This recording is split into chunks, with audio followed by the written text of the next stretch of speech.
लाशा गिर के कटहल के पेड़ के नीचे सुतर अली रेशमा जी। लाशा गिर के इनका काछा में सट गई। लाशा गिर के रीना के काछा में सट गई। जब काछा में सट गई तो छोड़ावे खातिर हमारे दुलार भैया बोले एड़ा लगाई के बेचारा काछा दे के खींचे तो छूट हो उड़ा के गाड़ी से डराता है। कटहल के लाशा बहुत किया लाशा है कैसे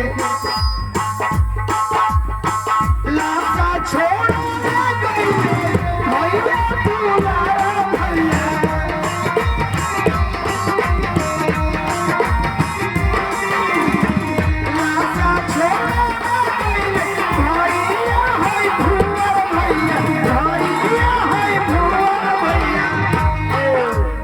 काछा भाई के खींचा पड़ा है।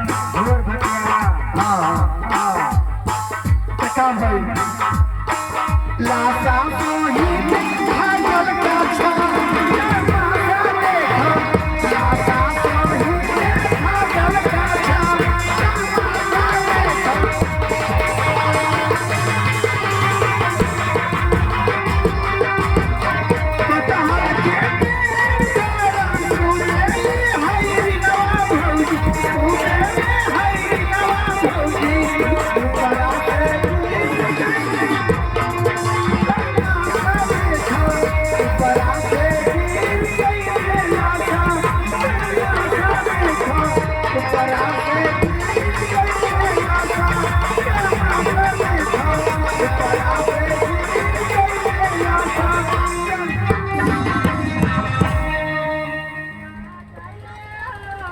हेलो